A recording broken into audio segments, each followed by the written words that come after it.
งินจาก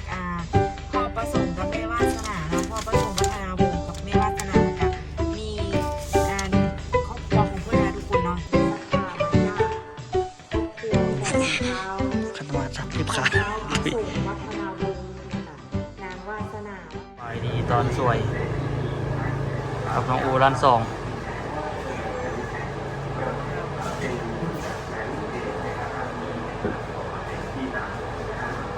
ตัวอยู่ น่าช่วยน้อยเลยนี่ ว้าวซอนีโซบี เบิ่งข่อยไหมครับเป็นแต่แซ่บขนาด ใจหายใจมันเด้อ โอ้อ่อนซาดแต่ว่าเกี่ยวเขาเจ้าเป็นแต่แซ่บฮะเอาเจ้าซุกี้ว่าเอา เอา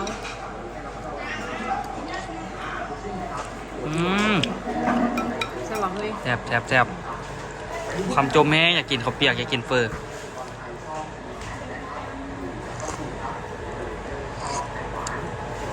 แต่ว่าเฟอร์กับอีกรสชาติหนึ่งเนาะมันคนละน้ำกับเรา น่าจะ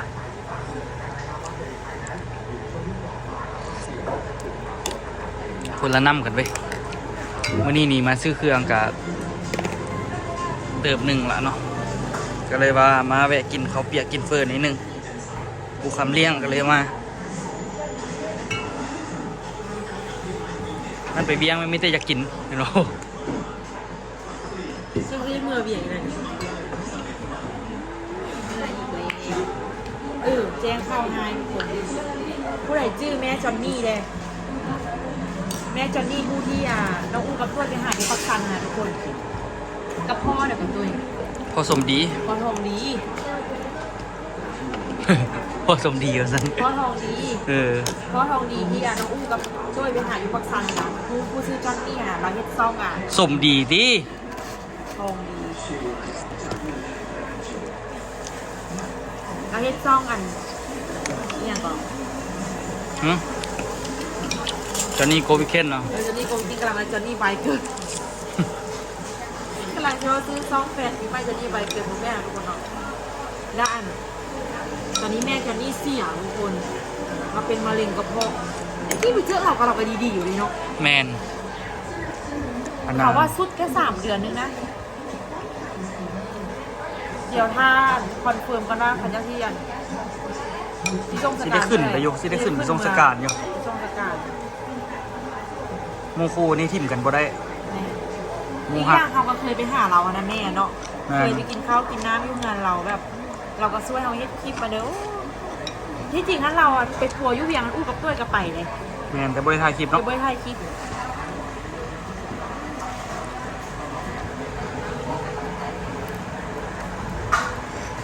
แล้วสิได้ไปอยู่เสียละ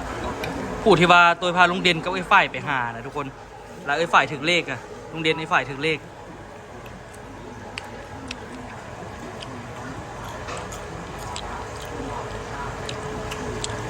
เป็นเจ้าสปิวเราต้องเสียทุกคน สารโลกย่อมเป็นไปตามกรรม เนี่ยทุกคนหัวหน้าเฮ็ดเปิดสู้แม่นอกับไอ้หวานกินแล้วเป็นเจ้าสปิว เขาจะโบลึงเพราะว่าไปเตรียมจิ้มหมูสเต๊ะเขาจะ ไม่บอก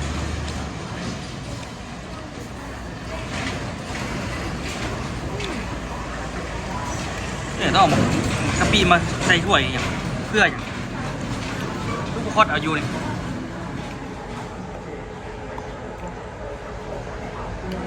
เราว่าเป็นที่ปากกูดื้อ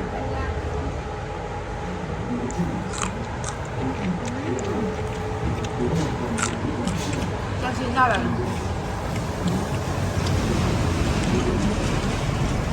ก่อนที่ไปทางใหม่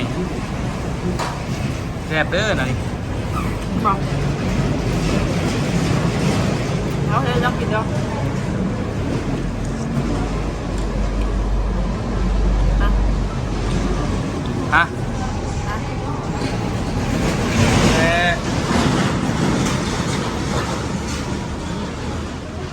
ครับ แค่บอก เจ้าเขาเจ้าใส่ซอสคือของเฮาพร้อมเขาเจ้าผสมกันเนาะพลัง มีแฮงละเด้อมื้อนี้นี่พอดีนะ เอาเงินมารับเงินจากพ่อประสงค์กับแม่วาสนาเนาะพ่อประสงค์วัฒนาวงศ์กับแม่วาสนาแล้วก็มีครอบครัวของเพื่อนนะทุกคนเนาะแต่ว่าได้เอาเงิน คิดว่าออกที่เอาเงินไปให้ยาพ่อ เงินที่ติดหนี้ เงินที่ติดหนี้ เพิ่นก็ถือว่าเป็นศรัทธาใหญ่ในการสร้างกุฏิ สร้างเพดานเนาะที่จริงแล้วมันถึก7 ล้านก็เพราะเดิมพันนี่แหละ40 ปลายพัน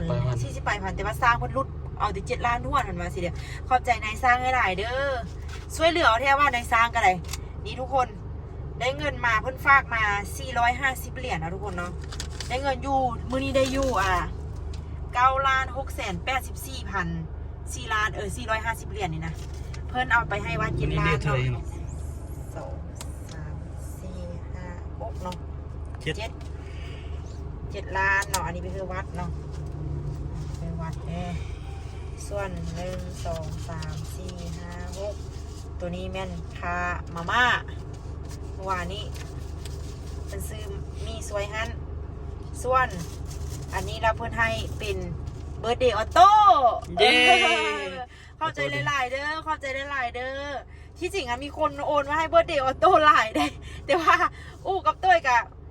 มื้อนี้สิสั่งชุด2 ชุดมาให้เพิ่นอยู่เอาไว้นุ่งว่ามือเบิร์ธเดย์นะเดี๋ยวซื้อชุดงามๆให้ออโต้เนาะแม่นเอาไว้บัตรอันนี้ก็จะเอาไว้จัดวันเกิดให้ออโต้เนาะจัดวันเกิดนำเพราะว่าซีส่วนไทเกอร์เบอร์ดี้เขาสคูลสปีมากินข้าวซุ่มกันอยู่ทุกคนคันเป็นไปได้ก็เฮ็ดวันศุกร์แม่นเพราะสิจัดก่อนเพราะว่าข่าวจะเป็นวันที่19นี่มื้ออื่นอาจจะจัดมื้ออื่นเพราะว่าข่าวเรียกทุกคนเพราะว่าแม่ของมู่เสียเนาะทุกคนเนาะก็เลยเราจะต้องได้ไปร่วมงานนะครับร่วมทรงสการเพราะว่าอู้กับเต้ยก็เคยไปนอนเฮือนเพิ่นเคยไปกินข้าวเฮือนเพิ่นแล้วก็เพิ่นก็ดีกับเฮาแท้ว่าคือแม่ผู้นึงเลยสิขนาดแล้วบัดนี้เพิ่นมาเสียสิเฮาก็ต้องได้ไปแต่ว่าตอนเพิ่นป่วยอยู่เวียงจันทน์ทันอู้กับต้ยก็ได้ไปเบิ่งอยู่แต่เฮาบ่ได้ถ่ายคลิปหยังเนาะบ่กล้าถ่ายเพราะว่าเกรงใจเพิ่นแล้วเพิ่นก็บ่สะดวกเด้นะแม่นเฮาก็ได้ช่วยเฮาก็ได้ช่วยไปได้ช่วยเงินไปอยู่เนาะแม่นช่วยเงินจำนวนนึงแล้วก็ไปลิ้นนำจัดแม่นไปนั่นไปหาครับบ่ไปหากันยามนี้ก็สิไปหากันยามใดเนาะหมู่กันเนาะหมู่คู่กันแบบเดี๋ยวขั้นว่านะแล้วอย่างแล้วทุกอย่างกับสิไปส่งสการนี่เขาสิได้ขึ้นไปปักซันพุ่นเลยทุกคนเดินทางไปกับประมาณ2 ชั่วโมงกว่าประมาณนั่นแหละแล้วก็ต่างไปซ่อมเบิ้งตู้แช่ตู้เย็นแล้วก็สิไปเลาะเบิ้งไปเลาะเบิ้งเครื่องมาขายเลยว่าสิมีเดี๋ยวนี้ฮันอู้อยากได้ตู้แช่เพราะว่าน้ำก้อนนี่ขายดีทุกคนน้องอู้เห็นเขาเจ้ามีตู้แช่ยาวๆนะเขาเจ้าใส่น้ำก้อนคันว่าใส่ได้ประมาณมือ1 ต่อ 3 เปานะมันจะได้หลายเลยเขามาให้ขายนะกำไรดีเด้อที่สังเกตน้องอู้ขายอยู่ฮานกำไรดีน้ำมันก็กำไรดีน้ำก้อนก็กำไรดีแล้วก็พวกเดี๋ยวว่ากำไรดีนี่พวกแป้งขายนะหัวอาหารกับหัวอาหารแป้งขายกับกำไรดีทุกคนพวกไปเอาเป็นเปามาแล้วทำเอาแป้งขายนะได้กำไรดีทุกคนพอได้อยู่กำไรดีในหน้าที่นี้เวลาขายเครื่องย่อยนี่กำไรแบบ30,000นี่แปลว่าดีอะไรนี่ เพราะว่า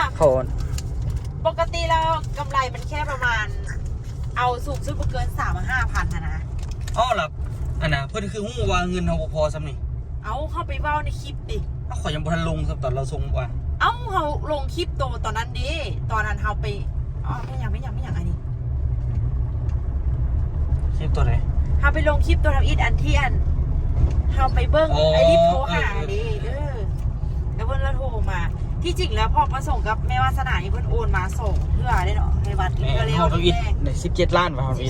13ป่ะพอมีอีก13ก็พอดี20 ล้านก็เนาะแม่เดี๋ยวมีซื้อลูกสาวกับลูกชายเพื่อนนำห่วงมานี่ยังไงก็ขอบใจหลายๆเด้อที่ช่วยสร้างวัดของพวกเขาแล้วก็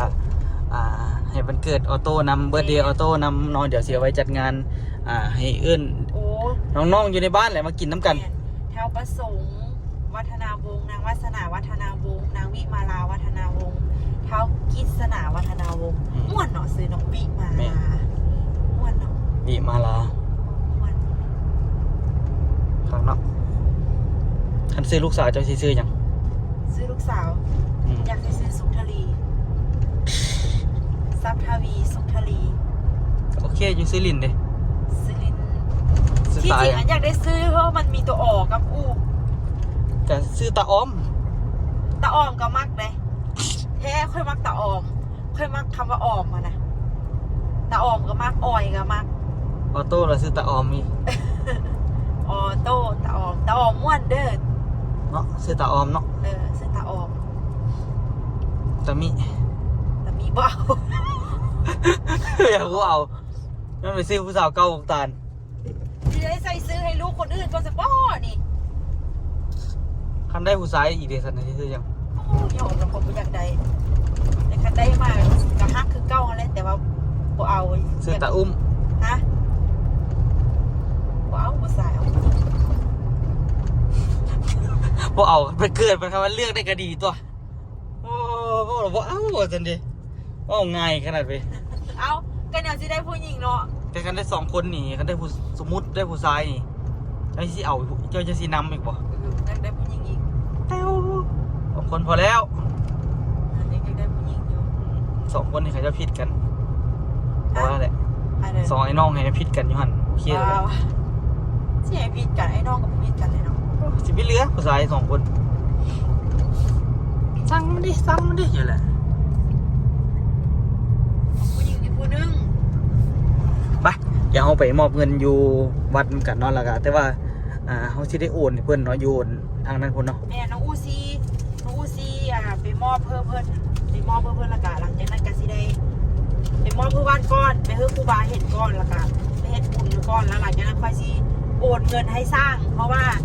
สร้างอันละแม่นอยาก เฮ็ด ได้ เวียกอยู่แข่งแล้ว ไปหาเวียกอื่นแล้วสร้างอะนะ สร้างไปเวียกอยู่แข่งแล้วก็เลยแบบว่า จากนี่ไปหาบนสร้างอยู่กับ80กว่าลักขนาดทุกคน80กว่ากิโลก็เลยแบบว่าสันกาเดี๋ยวโอนให้เลยเนาะอูเนาะมันจึงซีโบเป็นการเสียเวลาไปเดี๋ยวจะให้เขาไปเจอกันอยู่วัดเนาะมาตอนนี้มาฮอดวัดแล้วเนาะ มาวัดเอาเงินมา เฮ็ดอีหยังโอ้ทำไมวัด เป็นยังไงล่ะกุฏิไหมฮะ ไปล่างเลยดิล่างมือเศร้า โอ้ครูบาไปล้างว่ะ ถ้ามีออกไปล่าง โอ้ สบายบัดนี้มี ได้เงิน หนี่กับเบิดแล้วได้หนี่บัด ได้ นี้ เงินมาใส่นี่เลยได้ ได้เงินมาใส่หนี่ละ มันก็ดีใจ ฮะ นั่งโฮมที่นั่งโฮม มาน้อยอันเมื่อวานนี้ผู้ดีอันไม่ออกอันก็พอออกเท่านั้นพอฮักไม่ฮักอยู่ออสเตรเลียอันเพิ่นอันโอนมาเพิ่ม นั่งโดนนั่งโดนเพิ่มหรอกดูว่า เพิ่นโอนมาเพิ่มอันพ่อประสงค์กับแม่วาสนาจากออสเตรเลียเพิ่นโอนมาเพิ่มค่าสร้างที่ยังค้างกันหมดเลย สุดอันตัวเก่าเพิ่นก็ให้ตัว13 ล้านนะ 3 ล้านสุดแล้วกับแม่นเพิ่น สุดนี้เพิ่นเลยว่าใส่เบิดเลย จบเลยบัดนี้ เพิ่นว่า เนี่ยเอาออสเตรเลียเป็น แม่นไม่ออกกับพ่อวันนี้เพิ่นจะพาผู้เดียว ก็เลยสิมาอันเฮ็ดบุญเพิ่นเฮ็ดบุญแทนเพิ่นได้สินะเอาเงินนะเพราะว่าเพิ่นก็ว่าอีตนครูบา อยากคือครูบาได้ไปอยู่อันคุณละ แต่ว่าที่เฮ็ดบุญอยู่ได้ออกมันช้ามากเด้อ เอาพรรษาวะอยู่แล้ววะคณะก็อยู่ ก็ยังฉลองกันดิ โดย สิซักส่วนเช้าว่านี่จ้ะพากันเฮ็ดต้นละต้นนะต้นตัวละ10,000ยังพากันมาแห่แต่ก็อยู่ตามกองบุญนำ โอ้โดย ฉลองกุฏิใหม่มันจะคือผู้ก็เฮ็ดบุญก็เห็นมันก็นะก็แหละอันนั้นกระตุ้นหมายถึงว่าพิธีอันนะคือพิธียินดีว่าจะครูบาอาจารย์ญาติโยมก็ยังสิสั่ง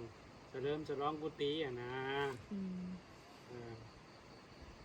เจ็ดกองบุญกองหนึ่งตามคุยกันนะครับเชื้อวัดก็ในโฮมเขา ไป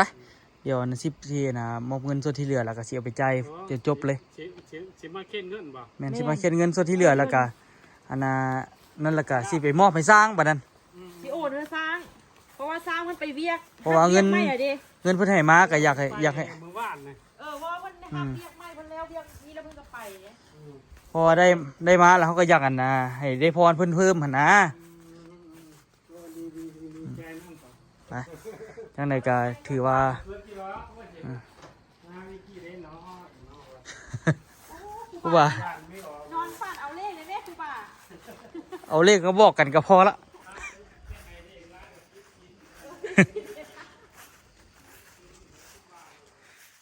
ามมาละเพดานก็ได้ก่อนหน้านี้ก็โอ้ส่งมา3 ปีที่แล้วก็ว่างเป่านะโอ้เนาะ แล้วจะมาวันนี้อย่างตัวเนาะ เสายังเป็นเสาสี่เหลี่ยมอยู่นะ3 ปีที่แล้วนี่ก็ช่วงอันน่ะมาอันน่ะช่วงอูมาเฮ็ดคลิปเฮ็ดหยังกะ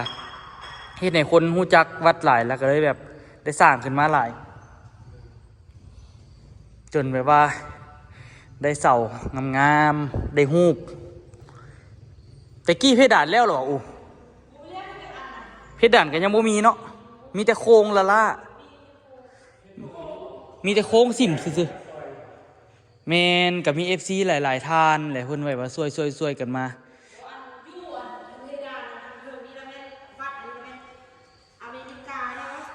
เด้เขาจะเพิ่นก็เขียนนี่เด้ทานนางทานขันเงินสำส่อภาพมีไซเหรอพอขันเงินพร้อมด้วยครอบครัวทาง USA ก็มีหลายท่านเนาะที่แบบว่าช่วยกันสร้างก็จนมาฮอดทุกมือนี่ก็ถือว่าเสร็จสมบูรณ์เนาะเอาอันน่ะรูปใหญ่ๆนี่จากไผมีอยากซื้ออย่างโอ้รูปใหญ่ๆนี่คือเป็นภาษาอังกฤษคือเป็นคนเบียดเนี่ยจื่ออะไร ฮะคือเป็นคนเบียดเนี่ย แม่นวะคนเบียดที่อยู่อเมริกาโอ้โหเพราะว่าอันมีศรัทธาเปิดมาจากอันแบบเป็นเซี่ยวเป็นเฮยกันมาจากอันเท่าไรเนี่ยไม่ไรพอเบิร์ดนะนี่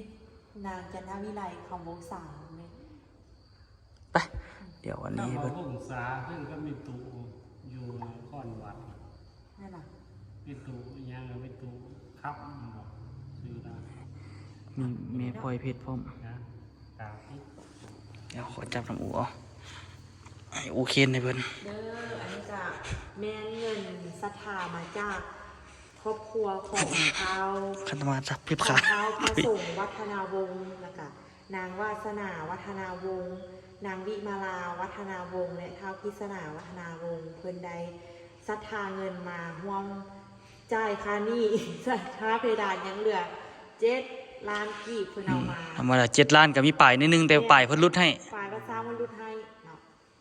สาธุอนุโมทนาบุญมาหอดมาจอดเพิ่งเด้อนะครับเดิมไม่ออกพ่อออกยังพ่อประสงค์วัฒนาวงศ์วัฒนาวงศ์กับแม่ออกวาสนาวัฒนาวงศ์วาสนาวัฒนาวงศ์กับนางวิมาลาวัฒนาวงศ์วิมาลาวัฒนาวงศ์กับเท้ากิษณาวัฒนาวงศ์กิษณาอยู่เนาะเท้ากิษณาวัฒนาวงศ์แสดงว่าครอบครัวนะครอบครัวเพิ่นหอมกันเนาะบ่พ่อแม่ลูกเพิ่นพ่อแม่ลูกเนาะเนี่ยมาหอดครูบาหับแล้วเด้อนี่เด้อครูบาก็คิดอยู่ในใจกันนะโอ้หาใส่เนาะมาใส่นี่ก็ยังมี7 ล้านทานไปบ่ฮอดคืนเนาะที่จริงบ่ฮอดคืนนี่ดิก็เมื่อวานนี่เขาโปรโมทนานำส่วนบุญนำผู้ออกปีอาตมาได้กล่าวไปแล้วเนาะตั้ง4-5 คนขออนุโมทนาบุญนำต่อไปกับพรนะบุญใดกุศลใดที่ศรัทธาญาติโยมได้มาสร้างมาร่วมสร้างกุฏิวิหารให้พระสงฆ์องค์เจ้าเป็นนะครับพึงพิงอาศัยมุงเพดานบ่อยฮอดมันซะอานิสงส์ตัวนั้นละแล้วก็ญาติโยมที่ยิงเต้นซอยเรือทั้งนี้ก็ขออุปโภคนาทั้ง2ท่าเนี่ยเนาะบุญกุศลใดที่ศรัทธาญาติโยมได้สร้างกุศลในมื้อนี้ขอความดีและความสุขจงบังเกิดขึ้นแก่ญาติโยมศรัทธาที่มาสร้างอย่างสร้างกุฏิวิหารขอความดีนั้นจงย้อนสะท้อนไปถึงศรัทธาญาติโยมทั้งทั้งครอบครัวและผู้วิ่งเต้นเนี่ยนะขอให้ปราศจากทุกข์ปราศจากโลกปราศจาก อันบดีทั้งหลายขอความดีนั้นจงย่อจะถอนไปหาสัทธาญาติโยมจงมีแต่ความสุขกายสบายใจอายุหมันควรยืนวันนะขอให้ผิวพรรณผ่องใสเหมือนดวงจันทร์อายุวันนะสุขะขอมีสุขภาพอันเข้มแข็งอายุวันโนสุขังพระรามขอมีความสุขตลอดไปเด้อสาธุสาธุ ผู้มีน้ำยา มีนามยาก็ เอาไหม มันนะ จะเอา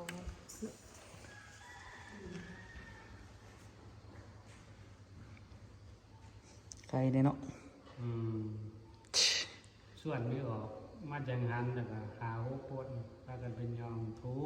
สี เศร้าเดี๋ยวสิไปแวะเบิ่ง ไปซองที่แนี่ออกล็อกกุญแจไว้ในอีสิตังปฏิตังกิปามิวัสมิจันตุสัพเพปุเรนตุสังฆปาจันโทปนาลโสยถามณิโชติรโสยถาสัพพิติโยวิวัสสันตุสัพพะโรโควินัสสันตุมาเตปวัตวันตารายสุขีติกายุโกภาวะอภิวาทนาสิริสนิจังพุทธาปัจจายโนจันตารโอธรรมวัฏันติอายุวันโนสุขังพระลังสื่อได้คลายหมานเด้อไม่ออกเด้อปูเตียนเด้อปรารถนาจะมีของมาปรารถนาทุกสิ่งทุกประการด้วยเถิดสาธุสาธุโลกตามอันนั้นอย่าหนักเนาะอย่าด้วยอายันเจโกตากินาตินาสังกามิสุปฏิติตาติการตายิตายสัตานาโสอุปคัปปติโสยติธรรมโมจายานิทัสสิโตเปตนะปุจจจักตาอุลาลาภังจัติคุณามานุปตินังตุเมหิปุญญังปัสสุตังอนัปปกันติสาธุสาธุสาธุทุกเก่าหลอด ทุกคนก็ นี่น้ำหวานมีสาระน้ำหวานน้ำแดงก็ได้น้ำแดงวันนี้วันที่ทานเอาในกาฟ้าได้รอมันจะเดินงอกงาม เฮ็ดปักอีใส่อยู่หั่นวะ อยู่ห้าง อยู่ห่างจังนะ ผู้เก้าดอกสิวะ ดูเก่าหลอด ผู้เก้าดอกกับเมียนอีกกูบ่า น้ำหวาน ผู้เก้าดอก น้ำแดงน้ำเขียวหั่นบ่ น้ำแดงอย่างนั้นในพวกเทพพิวราเขามาซอยดึงซอยในโซนที่ ใจเด้ออันนี้จะเอาไปโอนเธออันในสร้างอะไรแบบนี้ จำนวนนี้เดี๋ยวเขามีเข้าบัญชีแล้วก็สิโอนให้เพิ่นเพราะว่าเพิ่นไปเฮ็ดละส่วนที่เหลือ ถือว่าจบสิ้นเนาะแต่ก็ยังมีคือพอคุกกี้เป้ายังเหลือแบบโค้งประตูเฮ็ดประตูข้างหน้ากับเฮาระเบียงแล้วก็กันเปื้อน3อย่างเดี๋ยวนี้กุฏิหั่น ขโมยคันมีการขโมยใส่กันขโมยกับครับ กันขโมยกับโค้งเล็กกันเด้ แล้วก็ โค้งเล็กข้างหน้า กันเปื้อนให้ ห้ ปั อง ด เด็กเท่าไรประมาณก็หนาละ ชื่อปะนันบัว เอาเด็กเข้าเย็นทางสนุก ที่จริงข้อยก็ว่ามันก็บ่น่าจะแพงเฮงก็เพราะว่าตี20ล้านเขาว่ามันน่าจะบ่แต่ว่าเพิ่นเว้ากันเปื้อนนำเด้มีสมมุติมีกัน เป็นใดกันเปื่อนน้ำ กันเปื้อนแล้วก็กันเปื้อนอ้อมอ้อมกุฏิแล้วก็มี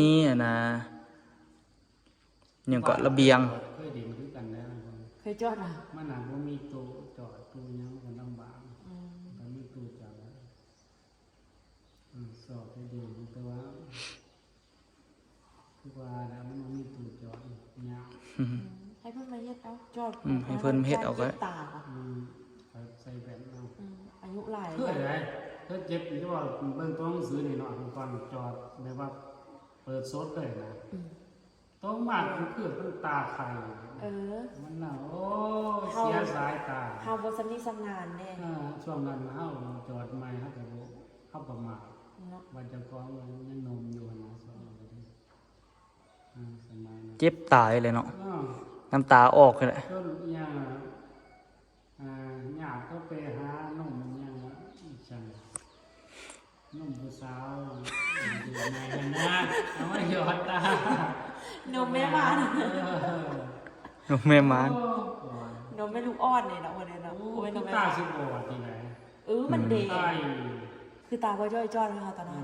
ที่จริงเอายายอดตาก็ได้ สูตรนั้นแล้วอ่ะ ที่จริงนั้นนมบุควรเลย นั่นเลย ยากินเสื้อบ่ถือ ก็มีส่วนนิดหน่อย งานกินเสื้อที่จริงต้อง ยายอดตา เพราะว่าเลือดดีไซน์ หรือว่าน้ำเกลือหรือว่าน้ำยาล้างตาน่ะที่แบบว่ามีฝ้าสีฟ้านะ น้ำยาล้างตากับตัวยอดนั่นจะค่อยแม่นแนวน้ำนมบ่ถือน้ำนม จะได้หยาดเข้าวันหนึ่งสั่งไม่ได้เอาตามนะ ไปเดี๋ยวเขาไปเบิ่ง เดี๋ยว ใช่ หยาดน้ำกัน ฉันนำเพื่อนก่อน เดี๋ยวได้มีเพื่อนเห็นนะเพื่อยังมองให้บุญมาได้ได้ทุกคนเด้อได้กระซิบแล้วออกมาอีกมา เดี๋ยวเขาไปน่ะอย่านำให้เพื่อนก่อนแล้วก็มี โอ้ยอันนี้จะพักกินเลย ฮะ พักกินเต็มเลย มีอย่างพอกิน พักอันนี่กินบอก โอ้แมนอีหลีพักกันนั่นมันออกเองก็นะพักนี้เนาะพักเนี่ยพักหอมไทยกับของเอิญ เอาไปได้เลยนี่ เอาเร็วเลย เฮ้ย เอาไปก็ได้อยู่นี่เขาน่าจะไปวานเอามันไปวานอยู่เงินนะพร้อม เ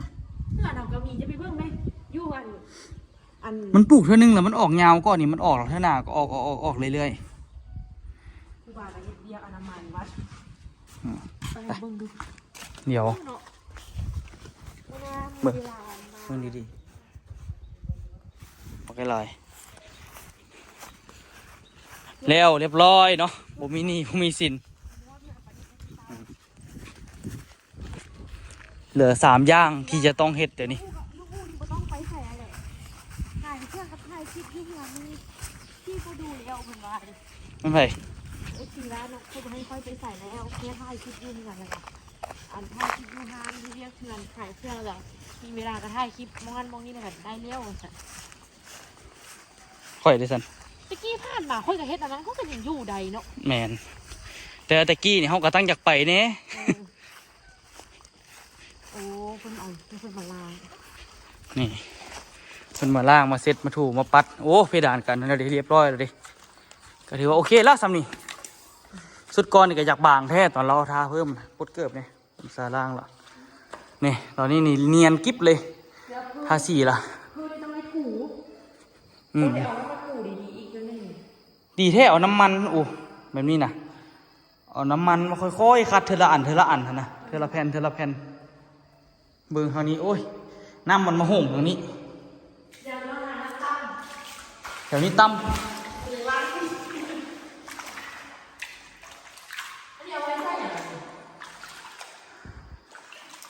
จักเสียบเล็กไว้ใส่เนี่ยใส่นี่เห็นละเฮ็ดประตูเฮ็ดประตางซะละเฮ็ดฝาเฮ็ดของขันแล้วนะเด้อออกมากออกผลแล้วสิ่งที่หลายทานสวยวัดเนาะเป็นหยังดอกข้างในมันก็เรียบร้อยละได้สวยงามเลยเนาะขอขอบใจหลายๆคนหลายๆท่านหลายๆเด้อที่พากันมาช่วยเหลือเนาะคันบ่มี FC ช่วยเหลือเฮากะวัดนี่ก็คือสิบ่แล้วซ้ำเนาะพ่อแม่ไอ้น้อง FC วัดนี่ก็คือสิบ่แล้วซ้ำเอาสีคือเป็นอันนี้ ปกติ เมื่อกี้มันข่าวจัดเลย